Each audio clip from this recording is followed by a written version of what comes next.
Tú la cachá, Haze, Haze, la tengo enganchada, ey, ey, no mires pa' acá, ey, ey. Quiero más botella y más, biche, los trabajos ya pasaron el priche. Yo lo vendí en 30 y lo compré en 15, yo lo vendí en... Where you went at? Dude, you take a hella space, no cap. No, leave it. Somebody. Wide open that space. You Wait, ain't moving. move over. Hey, groups. Welcome back to the channel. Today we have Liz Bell. Angela. and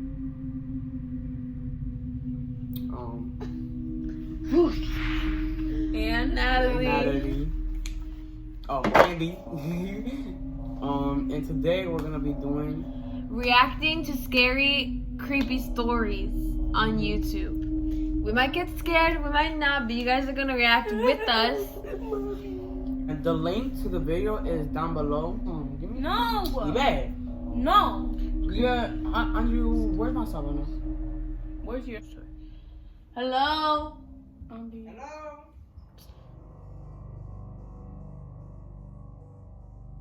I'm 24, and this happened 5 years ago when I was 19.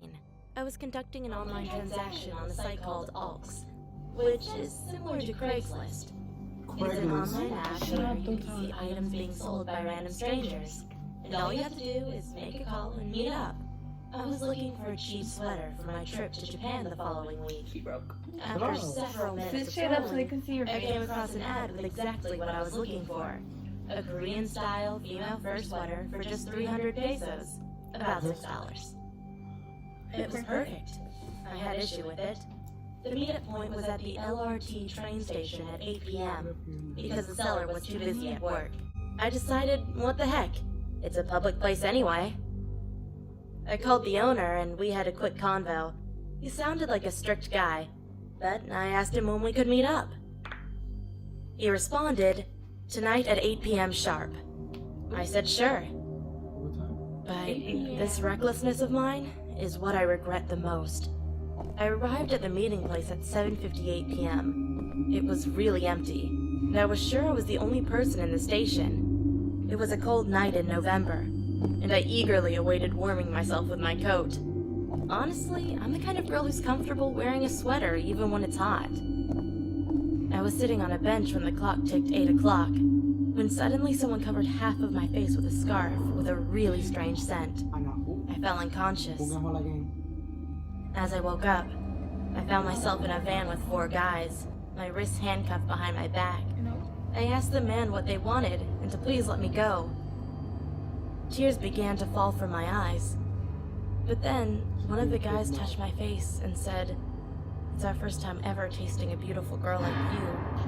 They gonna eat I her. kept on crying and shouted, "Please, I want to go home, please." Hell no. The guy next to Shit, me that shook happened me, now? shouting that I needed to Move shut it. up. I tried to resist, but my eyes started to roll back in my head. He stopped, but it was taking a long time for me to catch my breath. I looked out the window and saw a checkpoint lane. For the first time in my life, I was so glad that the authorities had permission to check the van. But the guy next to me reached for a gun, Oh, a really big gun. a sniper.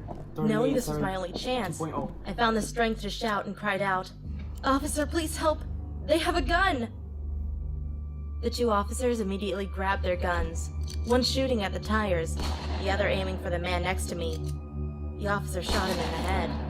What? I never thought I'd witness such a thing in my life. Crazy. One of the officers carried me out of the van, So they just got and to I shoot them in passed the out head? moments later. I woke I up the would. next day in a hospital bed. No. It's a My girl. parents were there, I don't crying think and you did asking me what happened. Then what I would you told do? them They the have a whole truth. gun. I was Officers buying a don't sweater just shoot online. people. They're supposed to hold But them I suddenly hostage. snapped. I cried and cried, saying, "Please help." If they have a gun and Please they're gonna help. shoot, don't you think they should shoot Since back then, too? I've had to go to a you're psychiatrist to right, recover yeah. from mental instability and anxiety. And it should go without saying, but I never ever want to buy anything online, ever again. Period, guys. That's why you don't buy it. Okay. Okay, so what do you guys think of that one? Not that bad. I mean- that part was I'm just saying, what do you think about the story? Just watch out where it you was go. interesting. Interesting, but not that scary. Okay. cap. It's alright. It's alright. I mean, it's horror, not scary. So, lesson learned, don't be buying stuff and meeting up with people. Or else you're gonna get eaten. So, basically just, like, have someone with you when you buy stuff and all that. Like, Always have somebody with you. alright. Story number 2. When I was 7 or 8 years old, my parents used to take me to this beach cafe in our town. It had a pool and the cafe was right next to the beach. The family that owned the cafe were my family's close friends, so I spent a lot of my childhood there. One ordinary summer night, there was quite a few of us playing in the sand, making castles and doing other things. All of a sudden, I heard a noise behind me in the bushes, right where the sand ended. I should mention that there were woods around the whole place, but it wasn't deep or anything.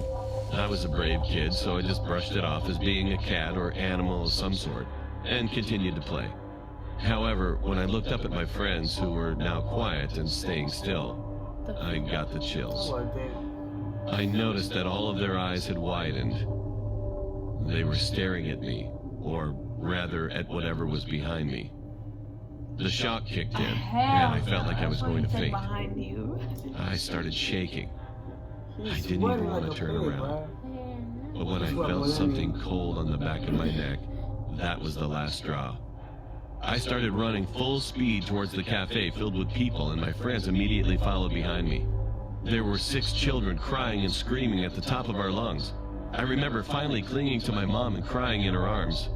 Soon after, the sound of sirens followed by police cars parked in front filled the air.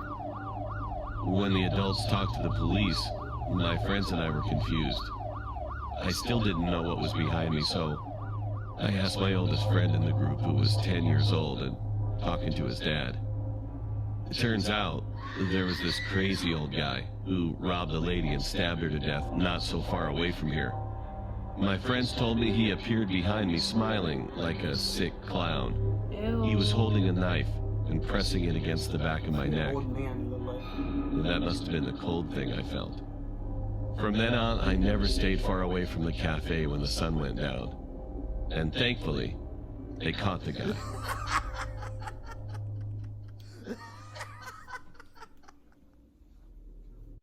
That story was, okay. That was. Story was. It was lame. It was just. It was the terrifying. guy. Not really, but like, It was not the way the chill. She looked behind her. I was like, you gotta look behind you. But it was okay. That's it, really. Nothing really. I mean, big like, stuff happened. First of all, like, I don't know, an old guy, a creepy old guy with a knife. You better run. I mean, he old too. I mean, he probably can't run fast. Okay. He was like running after them.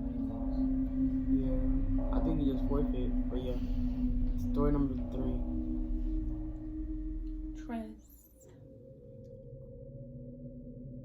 This happened a little over 20 years ago.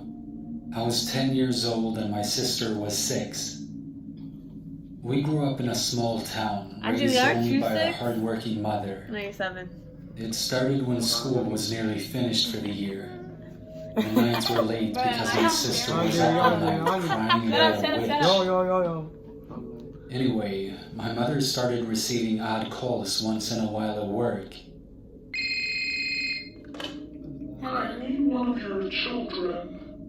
Ah! Mom figured gave it me was some creepy stupid prank vibes. and ignored it.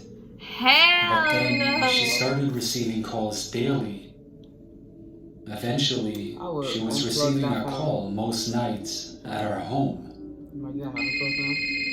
She reported it to the police, and they said whoever was calling was using random payphones. There wasn't much they could do about it. Stupid. So she had both her work and home number changed. One night around 10 or so, there was a frantic knock on her door. Mom looked out through the window and saw a lady with long hair in her 60s. Oh, Look at that Not booger, bro. knowing You her, saw that? Mom went near the locked door and asked what she wanted. The lady asked if she could come inside Nope. because she was in a car accident. Yeah, That's lie. fake. Mom I said she would wear. call the police for her Where? and told her to wait outside. bruh, bruh, I'm okay getting scared. No cap. There was a pause. No cap. Capping, bro. No, I'm don't not. call the cops. I would. Mom thought this was strange and started walking to the phone. I'll grab a gun. Immediately again, a banging on the door. Mom ran to the phone and looked out the window to see the lady staring at her. Oh, that's still. She Stop. proudly said, Dorothy Margaret, I want one of your children. It's her. Dorothy Margaret, I want one of your children. She Hell. kept repeating it until Mom noticed Yeah, I'll flashing fight my lights of children. police I'm approaching, fighting. and she left. The police searched everywhere and kept a car outside each night for a week. Nothing. A few weeks later, summer finally started and my sister wasn't having the nightmares anymore about the witch.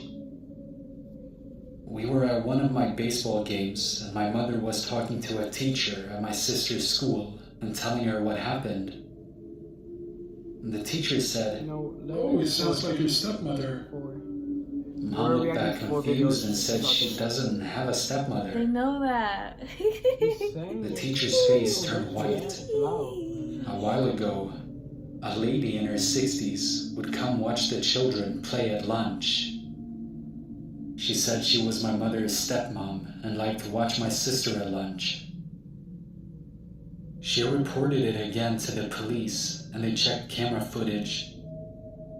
Sure enough, on a faraway park bench, there was an old lady most lunchtimes. They noticed she was always coming from the woods, so the police did a search and found an old shanty shack type of place. It had old blankets and a fire pit, and it had pictures she had drawn of us. That was the last time we ever heard of her. When summer was ending, my sister started having the nightmares of the witch again. Mom asked why she was getting scared again, and she said, Because she comes to school and watches us. the witch was the old lady.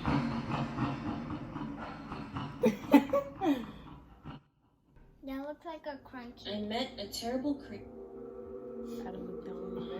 Okay. This is what This one's gonna be a good one. No, but like the last one was the scariest one out of all. Like, I don't know, it just creeped me out a lot. This one or the last one? The last one.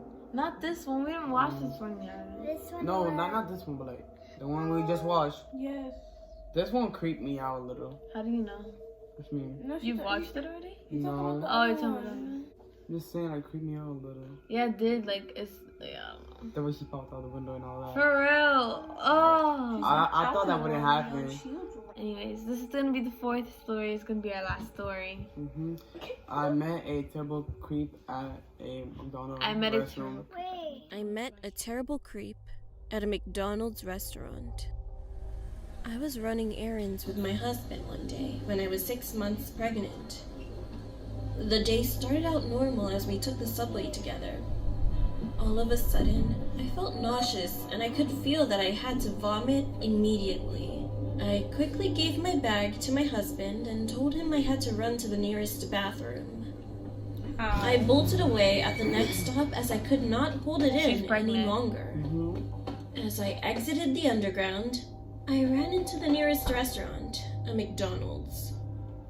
I hurried to the bathroom, where I passed a middle-aged man who was standing at the entrance of the bathroom. I paid no attention and pushed past him to get in. As I finally arrived to the bathroom, I immediately started puking. I never felt so sick my entire life. That's when the door handle of the bathroom started moving. I quickly pushed the door to keep it closed and yelled that it was busy, but the person on the other side pushed back. As that person managed to push harder, I saw the guy that was at Hey, you can't leave for our YouTube He video. had curly hair. I freaked out and slammed the door shut and started yelling for help. The man was insistent and kept trying to get in. I started puking again, so I was left with trying to hold the door with my foot as he kept banging it harder and harder. I I I'll continued see you yelling this in the thing, guys. direction of the window of the stall as I heard people saying that there was a girl who needed help. Suddenly, the guy stopped banging the door and everything got quiet. I tried to calm myself down while still holding the door shut just in case. Then I saw curly hair and a hand trying to get me from under the door, which I would have stopped on his face. again. I would have. Oh my I god. started screaming again as I started kicking his face. Look at this dude. At this point, I was desperate. I had no phone, no bag, and my husband was probably roaming the city looking for me. Aw, poor husband. Then I heard a man yell, and the creep suddenly getting away quickly. I kept the door shut when I heard a male voice telling me to come out and that it was okay. I reluctantly opened the door to find the manager of the McDonald's confused and shocked. I told him what happened and he called the police. With all the commotion, my husband finally found me. When the police arrived, I gave the police a description, but they never found the guy. How come? True pool horror story. Good thing we ended that shit. Oh heck no. Crazy, man. So that was reacting to 4 horror stories animated. The last 2 kind of scared me. Well, not the last 2. The third one scared me the most. What about you guys? This one didn't scare me, but like me just thinking about it. The grandma one? The 60-year-old? The one, the lady, the creepy lady stalker is the one that scares me the most. Because she went after young children and, you know. Yeah, that one and this one that we just watched. Third one. Third one? So now we're going to do a post notification shout out. And the post notification shout out goes to Brian. Yay. Thank you, Brian, for liking our videos, subscribing, and turning on our post notifications. If you want to be notified in the next video, all you gotta Make sure you subscribe, like, and turn on notifications when you did, comment that you did. And be a disco girl. And Oh my god, this girl. Anyways, Brian's our cousin, you know. not yours. He's my cousin. Daisy's my cousin. You know, you know Brian's mom. What you mean not yours? Heck, try my shit. Alright. And that's it for the video. See you next time. Peace. Bye.